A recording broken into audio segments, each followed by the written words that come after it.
कैसे शिव की जटा रहे जो गंगा, बहुर किया सरगुण प्रसंगा। शिव की जटा रहे जो गंगा, तप करके भागीरथ लाए, तीहू लोग कीर्ति दर्शाए। गुप्त वस्तु प्रगट दिखलाई, निर्गुण सरगुण समझो भाई। उसके बाद ये तो आपके परमात्मा की अमर कथा सुनाई है, अमर वाणी सुनाई है। तो अब जो प्रसंग चल रहा था कि दो प्रकार से मानव शरीर प्राप्त होता है। आपका सौभाग्य है कि आपको किसी ना किसी जन्म में ये राम नाम की कलम चढ़ी है आपके, और अब वो इतनी प्रबल होगी है कि आपके इतने पुण्य बन गए हैं कि परमात्मा ने आपको वो यथार्थ ज्ञान भी बता ही दिया। क्योंकि सकल पदार्थ जगमाही और कर्महीन नर पावत नाही।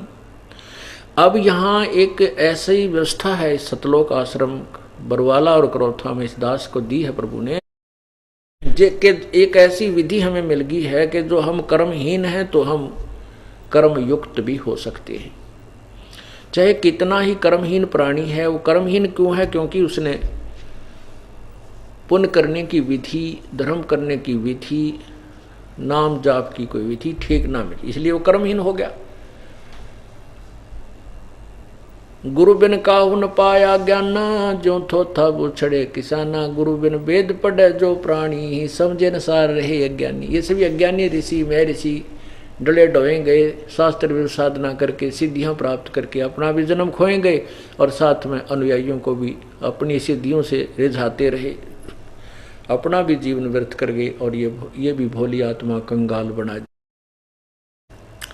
अब जो कितना कर्महीन प्राणी है उसको आप परमात्मा की गुण सुनाना शुरू करोगे।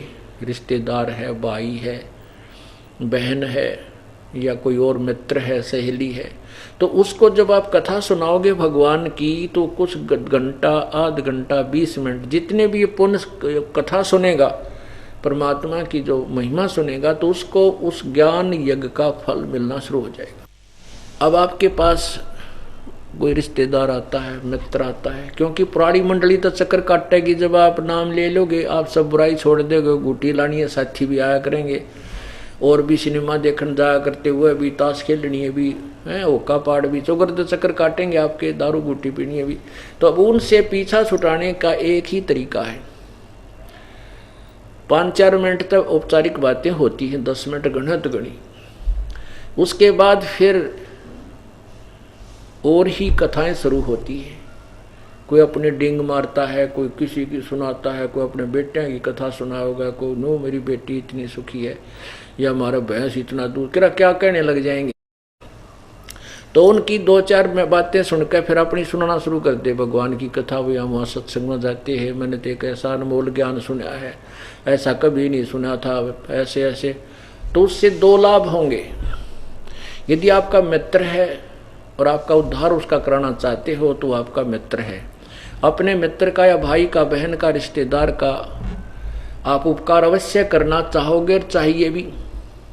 तो उसका उपकार इसी में है कि वो कथा सुने भगवान की और इस मार्ग को ग्रहण करे, अन्यथा वो आपके नहीं और वो आप उसके नहीं। आप मित्र नहीं हो उसके। यदि आपको कथा, आप उसको अपने मार्ग पर नहीं लगा रहे हो, आप भाई नहीं हो, आप बहन नहीं हो, आप पति नहीं, आप पत्नी नहीं, तो उसको कोशिश करे ये कथा सुनाने शुरू कर दे। अब आपको ये भी पता होगा कि तुलसी पिछले पाप ते हरिचर्चा ना भावे। कबीर परमात्मा कहते हैं, कबीर पिछले पाप से हरिचर्चा ना भावे, कह ऊँग कह उठ चले ना और बात चलावे।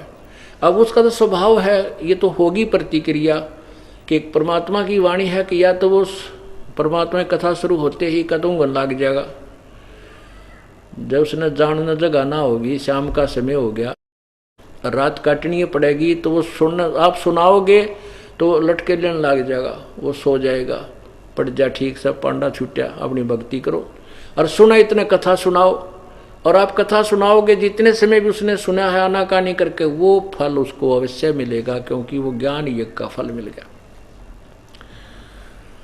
राहत मिली उसको, कुछ उससे उसके बाद अगर वो कोई नहीं सुनना चाहता, मान ले दिन में आ गया, पता है कि 2 घंटे मगज चाटेगा, तो उसको कथा सुनाना शुरू कर दो कि आपके उस दिन सत्संग है, आप जरूर चलिए, मैं आपको लेने आऊँगा।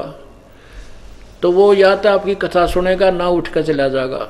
2 तरीके, या तो क्योंकि आपके घर पर रहोगे वो इधर उधर की बात चलाओगा, फिर आप घुमा फिरा के वही परमात्मा की चर्चा महिमा शुरू कर दोगे।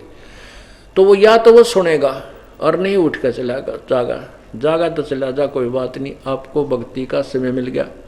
अन्यों क्या ना नहीं जा सकता, जा तो मैं भक्ति करूँगा, अच्छा नहीं लगता, शिष्टाचार नहीं है। तो इससे ये ऑल आउट है, ये परमात्मा की चर्चा वो भक्तिहीन मच्छरों के लिए ऑल आउट है, जो आपको बाधक है। इसकी चर्चा सुनते वो खे दे ही जाएंगे, कति टैर बाजता दिखेगा उनका, तो वो जाने दे। और फिर उनके घर पहुँच जाए, कभी कभी रिश्तेदार है, मित्र है, वहाँ पहुँच के वहाँ सुनाने की चेष्टा करे। इस प्रकार उसके कर्म बनाए जा सकते हैं। फिर यहाँ आएगा, परमात्मा के लिए आएगा, चर्चा सुनेगा, कोई पुण्यदान बनेगा, और ना तो देखा देखी करेगा। तो उससे फिर ये उसकी भक्ति प्रारंभ हो जाएगी। तो इस चीज दोनों थर्मामीटर आपको दे दिए कि यदि पुण्यात्मा है तो रुचि रुचि सुनेगा, 1-2 बार आनाकानी हो सकती है, फिर उसको आप पे प्रेरणा होगी, वो स्वयं आने लग जाएगा। ये समझो कि मानव शरीर से आया हुआ प्राणी है और ये ग्रहण करेगा। समय अवश्य लगेगा, क्योंकि हम भगवान की भक्ति छोड़ने के बाद पूरे पाप इकट्ठे करते, पुण्य तो हमारे पास रहता ही नहीं। कहते हैं पृथ्वी ऊपर पग जो धारे है, करोड़ जीव एक दिन में मारे। ओए होए, इतने पाप हम एक पैर रखने में भी एक दिन में करोड़ों जीवों को मार करके विश्राम करते हैं। और उसको साफ करने का, उन पापों को नष्ट करने का कोई औषधि नहीं, कोई साबुन और पानी नहीं, तो मैला कपड़ा मैला ही होता जाता है। तो यहाँ परमात्मा के सत्संग में, अमृत से, भजन से पाप इतने होते हैं। लेकिन अब हम भजन, सिमरण, सेवा, दान करते हैं, वो जैसे कपड़ा प्रतिदिन प्रयोग करने से मैला हो जाता है, तो प्रतिदिन साबुन और जल से उसको वाश किया जाता है, तो वो निर्मल रहता है, धोया जाता है।